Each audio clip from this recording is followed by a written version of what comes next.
Survivors ready? Go!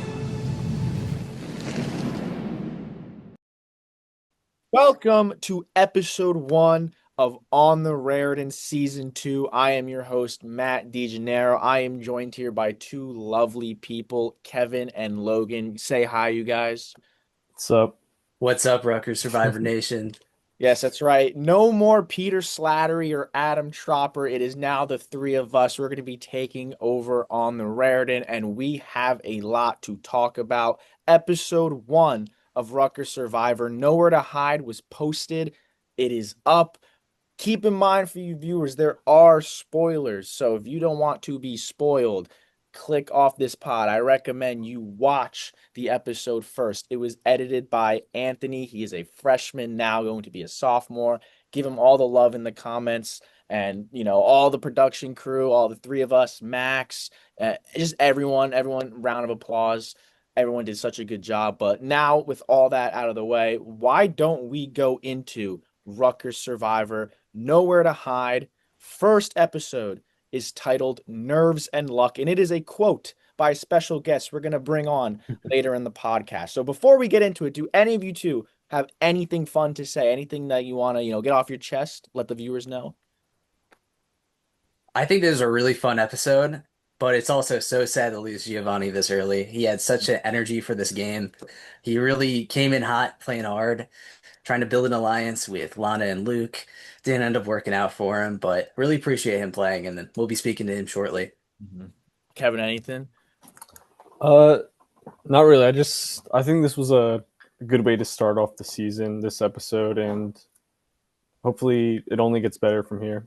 Mm-hmm. Yeah, so as Logan said, Giovanni unfortunately was the first person voted out. We are going to bring him on later into the show. But right now, let's talk about a little bit of the Nowhere to Hide aspect, as I kind of described to the contestants. For those that are a little still confused, the whole point of the Nowhere to Hide theme, which was created by the president, Max Rubin. So shout out to Max. The whole point of the theme is to really prevent the players from hiding their cards, and like they have to show their cards, and it puts them in tougher situations where they have to not really lie, and you really are just put into situations where I sound like a broken record. You show your cards. It's just harder for people to keep things from other people. And it was meant to make the game a lot more entertaining, as we saw from season 1. It's a little bit of a steamroll. Two people in this call might have been a part of that. We don't know. You're gonna have to watch. But that is the main goal of season 2. So now let's kind of get into the contestants. Each contestant got a fair moment to shine. Is there any contestant that you guys want to specifically highlight that stuck out to you in their little player intros? Any comments they said? Anyone? You guys want to talk about anyone? So, a really great cast, as you guys can all see, Yeah. even just from watching the first episode. We got a lot of the Tropper tribe because they went to Tribal Council. Didn't get as much Slattery, but they're a really interesting group, so can't wait to show more of that in future episodes. I guess one player that stood out on the Tropper tribe for me, just watching the episode again, like re-experiencing all this, was Hudson. I feel like he did a good job getting the target off his back. Giovanni was coming for him. It seems like he's tight with Omar, so we'll have to see where that goes. So just Mhm. wanted to shout out Hudson. I think he did a good job this episode. Mhm. Yeah, Kevin. Anyone in your mind? Kind of like piggybacking off that, I think Omar also he had a pretty good first episode with his like alliance with Hudson and just how he like spoke in his confessionals. I think he seems to have a good grasp on what needs to happen in the game. Mhm. One Agreed. word or one person I'll say Gavin. I didn't expect Gavin to kind of be put in a position where he would have to kind of navigate, both tribe dynamics. I think that's something that I didn't anticipate as the host, and I didn't realize that it would necessarily put a target on his back as much as it did, as we saw with Giovanni almost immediately saying, "Hey, first opportunity we get, we should get Gavin out of this game." And of course, also on the Tropper tribe, we did not mention Luke and Lana. And obviously, as Logan mentioned, we don't see too much of the Slattery tribe other than a couple words and comments, but their time will come. We promise you, there are some fun characters on that tribe. So now that we have kind of digested a little bit of the the contestants, I do want to touch on the number of contestants. That is definitely a question. So there are 11 people on this cast. I addressed it, and we had a little bit of a last minute change. And I will let either one of you tell this story because it is fun, it is wild. Whoever wants to take the reins here, tell the viewers why we had 11 contestants. I You want to go, Logan? Yeah, yeah, y'all can go back and forth, whoever. Okay. You can start. I can add on Okay. details. So the first day of filming, all the cast members were there. We had 12 cast members, and we were all just sitting around getting to know each other before we actually started filming opening confessionals and like the tribe divisions. And so we walk everyone into a classroom to do opening confessionals, and one kid says, "Hold." He's like, "Hold on a minute, I just have to take this phone call." And he walks over to some random area, and time goes on like 10, 15 minutes, and we can't find this kid. I was left waiting outside. I was the designated person. Everybody else, they brought the rest of the cast inside so they didn't have to wait in this windy day. I was just looking far and wide for this kid. Unfortunately, he did not come back. Famous last words. I just gotta take a phone call real quick. Yeah, that I mean, like I first off in my head, the first thing I thought was, of course, this would happen to us the first day of filming. I think it's something Peter and Adam have talked about in the past. It's like hypothetically, what if someone just didn't show up to a shoot? Like at that rate, you'd have to remove them from the competition if you have the whole cast there, especially on day one of filming. So after we deciphered with Max, okay, this kid is not coming back, we have to readjust our entire plans, not just for that shoot, but for the entire season. I don't think you viewers, I don't know if you understand. We originally planned 3 tribes for this season. We wanted to do something completely different from season one. And 3 tribes would be a fun way to do that. But because we went from 12 to 11, we just could not do 3 tribes. So Max and all of us, like on the spot, came up with the idea that you saw in the episode. I hid a little shield. The first person to find the shield gets immunity and joins the losing tribe at tribal council where they will vote, they will mingle with the tribe and essentially take the spot of the person voted out. So going into episode 2, it is 5v5, no tribe has an advantage. And as you saw in the episode, as I mentioned a little bit before, Gavin ended up being that person. So I want you guys to just give your thoughts on that challenge as a whole. It was very quick, but did you guys have any predictions as to who you thought was going to win the challenge? Because me personally, the way Omar was running, I don't know if y'all saw in the episode, I thought Omar was going to pull it out. What about you guys? I completely agree. I feel like I think the one phrase that I feel like describes our like production of this first episode is we made it work because Yes, there's so exactly. much that went wrong this episode. This being the biggest example, us having to rearrange the entire like pre-merge here to Mhm. adjust for this. But I feel like we made a really great decision here with the like idol hunt being the first thing to do. I think it really like leaned into the themes a lot of the season Yeah. as well. Mhm. Like Gavin, even though he has immunity now, there's a big spotlight put on him. You have people like Giovanni being like, "Hey, maybe we should just target him next. He's not originally on our tribe, so if he joins, we could get him next out." Mhm. But Kevin, anything you want to add or no? Yeah, I think it brought like a cool twist where in Gavin he wasn't really on a tribe until that first immunity challenge ended, so he didn't know who he was going to be end up on a tribe with, which is an interesting dynamic. Mhm. One thing I will say, I when we planned that thing, I did not know that the winner of the challenge was going to be allowed to mingle with both tribes. I don't know if we anticipated that or if we someone told Gavin he could do that or if Gavin just did that on his own. But regardless, it almost put a target on his back a little bit because people, kind of as Giovanni was saying, he has access to both sides. He can talk and mingle, so he's setting himself up no matter which tribe loses. So I personally did not know that that was allowed to happen, but it honestly made for a very interesting dynamic. And obviously, as we know now, Gavin is on the Tropper tribe, and that's because Tropper lost the immunity challenge, which we can start slowly moving into. But before we do that, anyone have anything else to add? No, nothing. No, I think let's get to it. This is a really interesting challenge.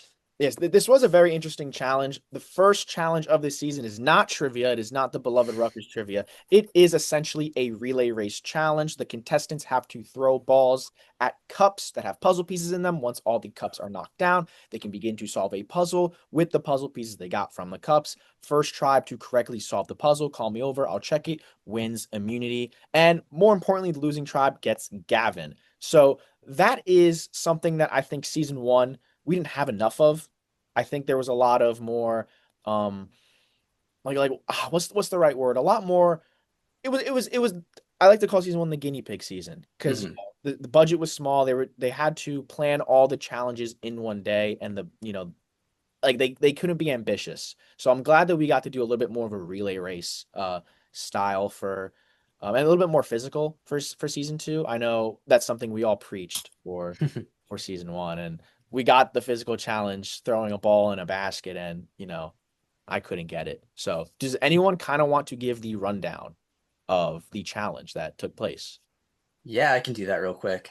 I guess another thing that kind of went wrong going into the filming of this was originally supposed to be outside, That's but true. because the wind was so bad, we had to move it inside. But I think it led to some really interesting moments because, of course, you gotta throw the balls at the cups to get the puzzle pieces to solve the puzzle. Pretty Mhm. straightforward, but it's definitely saw people struggling, especially once we got to the puzzle part. But one of my favorite moments of the first half was Hudson climbing Yeah. over the tables. I was so nervous he was gonna hurt himself when we were originally filming, but glad he didn't, and it was a really funny moment. And once we got to the actual puzzle, it seems so simple, like when you're watching on YouTube, but this puzzle is a lot harder. It took us quite a bit of time, even just practicing, figuring it out. So we did have to give them uh, in some help Little by hint. putting in a little hint, just a little hint. But I love how that challenge turned out, and I think one my favorite moment of the second half was Jake and Jaden finishing it and being so excited, so hyped that they immediately knocked it over off the Exactly. table. So we had to do the instant replay to make sure they actually won, but they did, Mhm. and Slattery was safe. Yeah. We had a little quick ruling on that with it falling off the table, but being host, you have to make, snap judgments. And I did see they had the puzzle solved. It's not like a balanced one where like they have to wait 3 seconds. That they had it solved. It fell off the table. It is what it is. They won the challenge. And yeah, the Hudson thing absolutely surprised me. I was like, oh my gosh, this is, of course, once again, this would happen. And in hindsight, maybe it would have been smart for us to just flip the challenge around. Like, what if they were throwing the balls to the side of the room that had the chalkboard? I think that might have been a little bit better, but we wouldn't have gotten that fun Hudson moment. So, and obviously, it goes without saying, Gavin is sitting on the sidelines the entire challenge, just watching it go down. Do you guys have any idea how long the challenge took place? I don't remember. I feel like it was somewhat long, but not too long. I feel like the puzzle probably took over 10 minutes, and Yeah. then Yeah. I think the cup throwing that went by pretty much as fast as it did in the edit. Hmm. Yeah. No, yeah, cup throwing was definitely the easiest part, but then as Logan said, like it's not exaggeration. It truly did take a long time, long enough that any lead that any team had was just gone. So we were like, okay, we're gonna give you guys a hint. First tribe to solve it gets it, and Slattery got it. And before we go into tribal council, I feel like some people on Slattery will absolutely kill me if we do not talk about them a little bit. So let's go a little bit in depth of the Slattery people from what we've seen. There's Jake, Jaden, Kyle, Faith, and Sage. Other than, I think we talked very briefly on who was it? What was it, Jake or Jaden? Very, Yeah, I mentioned them with the puzzle because they were like the final two puzzle people at the end. yeah. Do any of you guys have anything interesting about Kyle, Faith, and Sage? Because I do, but I want to hear your guys' episode one takes on them. Anyone?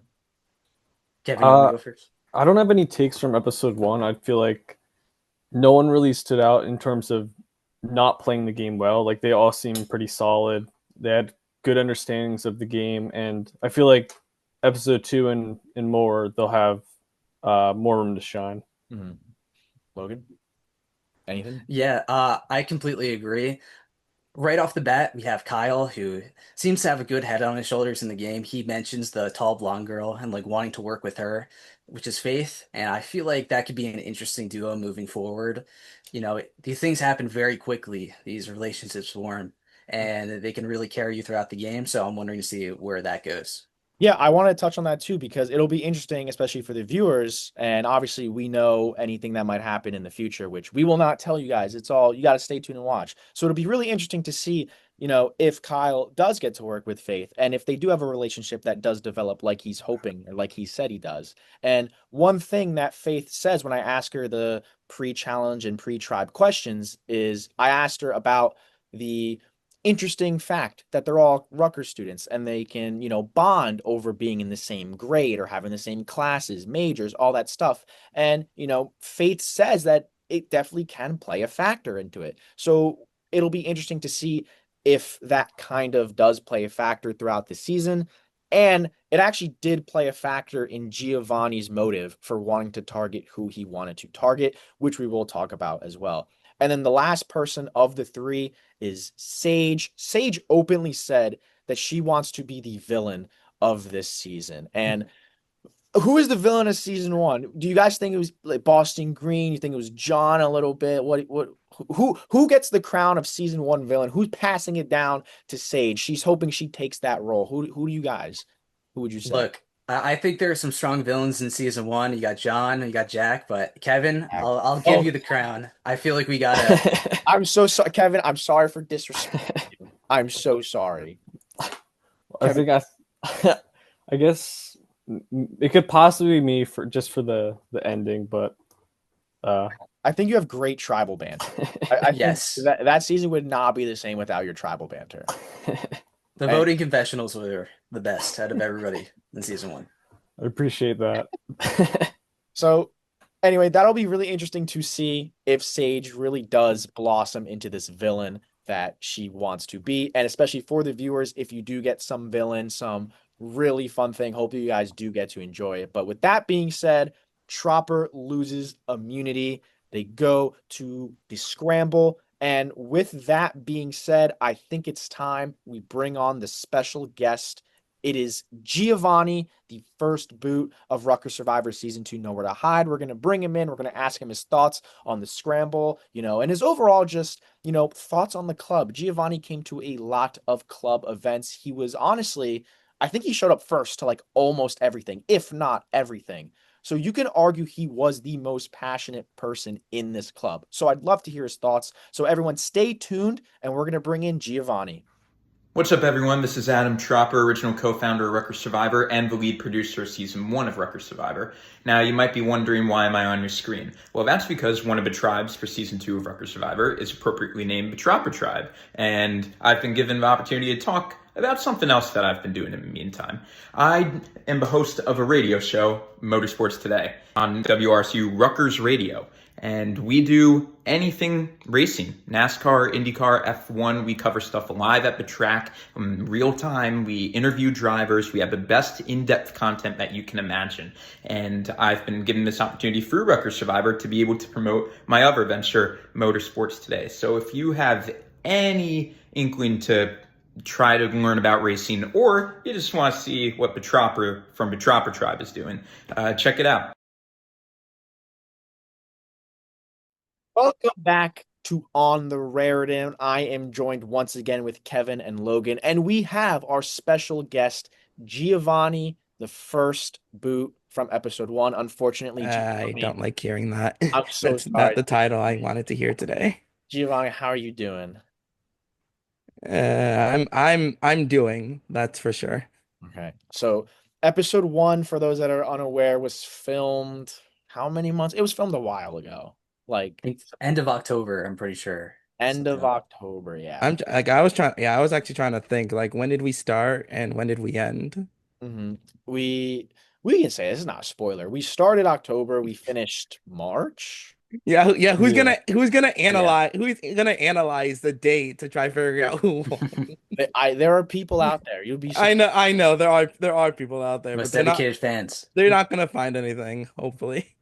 But anyway, Giovanni, thank you so much for joining us. Of course. We do have a lot of questions we want to ask you, and before we do that, we kind of would like to just hear your thoughts going into the strategy aspect, like going into tribal council. You were very adamant on trying to pair up with Luke and Lana because Yes. you believed that the underclassmen, or in this case, the freshmen, could possibly band together, and you guys were the only upperclassmen in the entire cast, and you wanted to stick together with them. So, can you just kind of give your thought process on that and why you think Lana and Luke didn't necessarily follow you in that pursuit? So I feel like I kind of just threw myself in there. So my whole point was trying to build trust to even the point where I mentioned that I'm already aware of the games and have certain strategies. And I was hoping that us being the only upperclassmen at the time, that we could hopefully all band together and probably hopefully take control of the game. But as what I've seen and heard, I think Luke actually had his own plans. Hmm. And this makes me feel so bad for Gavin because I thought he was the one in control of everything. Just because after I spoke with Luke and Lana, he went ahead and spoke with everyone else. Hmm. So this whole time I was thinking he was the whole mastermind behind my elimination. But nope. It's just come to my assumption that Luke had planned everything beforehand from the moment that I even mentioned that I'm aware of the LRG scene and have experience with these games. Hmm. So I want to touch on Gavin a little bit because when Gavin was switching between tribes to talk, you immediately mentioned that you wanted to target him the first chance you got. Do you think that put a target on your back in any way? I don't. I act that I'm actually not too sure of. It seems like well, obviously it could be a facade, but it seems like everybody was in agreement just because we already had our whole team set and just Gavin joining in out of the blue. We figured we could have just tossed him out easily since he didn't really have much chemistry with the group as a whole. Do you, Yeah, go for but it. yeah, so Gavin obviously gets immunity here, kind of throws off your plans a bit, having 3v3 with your Luke and Lana plan. I think that it Yeah. is good to like get in and make an alliance like that early, but do you I mean, think the whole plan kind of registered actually. Actually, yeah, you got a point. I don't remember what I was gonna say. it's all good? It was a while ago. It took me a while to remember all this too. Yeah. One thing I do want to ask because you guys are representing the Tropper tribe. So your mascot is Adam Tropper. Yes. So you've met Adam before, correct? Well, yeah. A little, yes. Oh, that's true. I've been to the game night. Obviously you've met Adam. That's my fault. So, Behind the scenes knowledge, the fans might not know. mhm. So Yeah. did you feel any motivation to win for Adam? Like that might be a silly question, but did you have any motivation to win for Adam? I'm not gonna lie. I don't think I was thinking of either the OG hosts. I just wanted to play to win just because Okay. I felt good actually being on the scene. Mhm. Okay, Hmm. that's totally fair. I just Do you think because it was a jinx being on the Tropper tribe? No, I don't think so. ugh. I think the only jinx was being on the team with the only other two upperclassmen. Oh, Because I actually got along with the freshmen right away, especially Jaden. mhm. Hmm. That's something I want to ask you. So you mentioned the upperclassmen, you mentioned getting along with Jaden.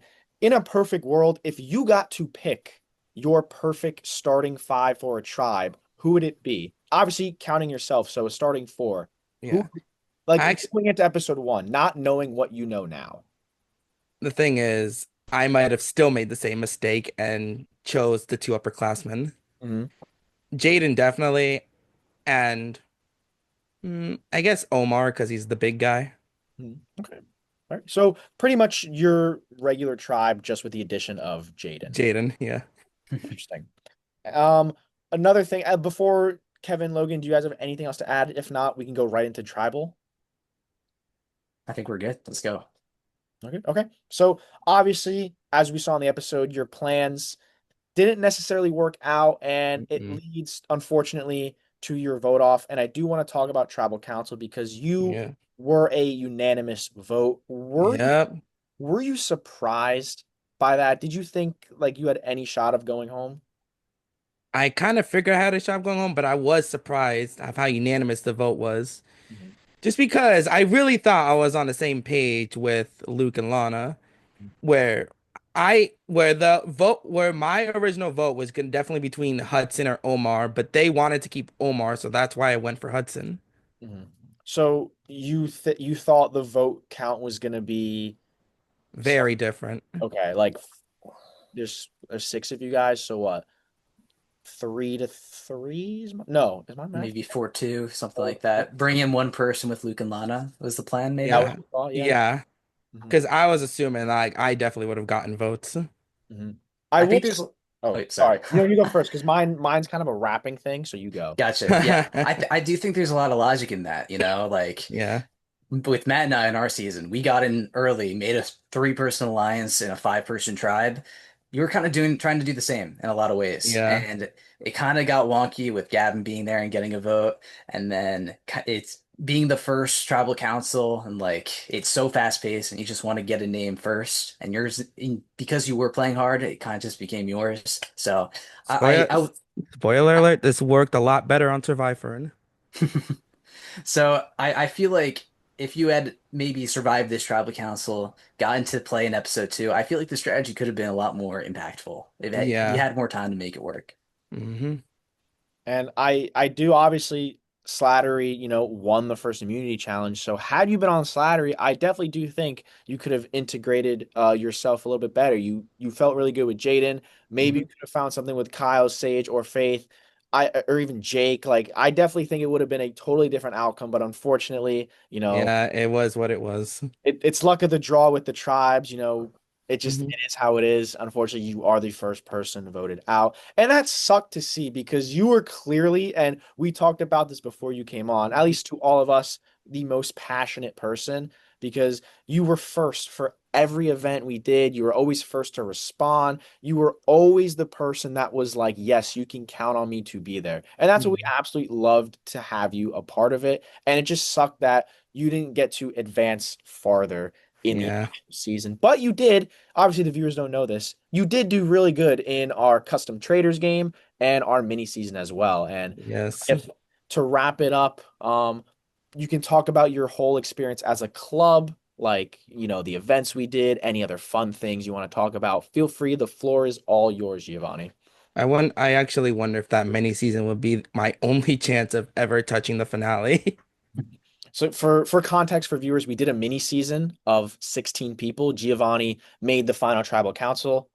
Just for secrecy reasons, we will not say who won the mini season in case the person that wins the mini season does want to reveal it at a later time. But Giovanni was in the final tribal council. Unfortunately, did not win, but he got second place, I believe, right? I was tied Mhm. for runner-up, yes. Giovanni was tied for runner-up. So he was there. He was just there, and then he was runner-up for traders as well, our custom traders game.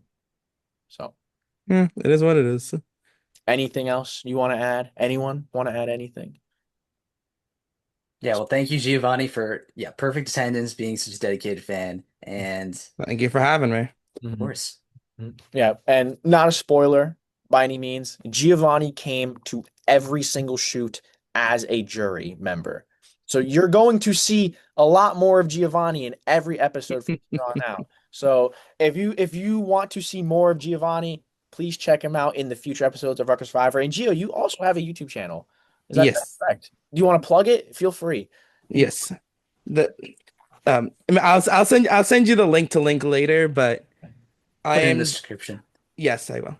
I am Giovanni the Gamer Ultima. I play games on my channel, and I'm actually currently running through Mario Kart World on Switch 2 right now. Mhm. Oh yeah. So if any of you guys are interested in his content, feel free to go to his channel. We'll link in the description below. Like, subscribe, comment that you came from Rutgers Survivor on the Raritan. Please let us know. Let us know how many of you guys came from there. But if you guys are all good, all podcasted out, I think we've had a very good first shoot. Hopefully, you guys stay tuned for episode 2 of Rutgers Survivor. It's going to be coming out in a couple weeks, let's say. And also, it'll be followed by the next episode of On the Raritan season 2. So if you guys are all set, I'm all set. With that being said, this is officially the end of episode 1 of season 2 of On the Raritan. I'm your host, Matt DeGennaro, of course, joined here with Logan and Kevin and Giovanni. I will see you guys in the next episode. Have a good night, everyone. Survivors ready?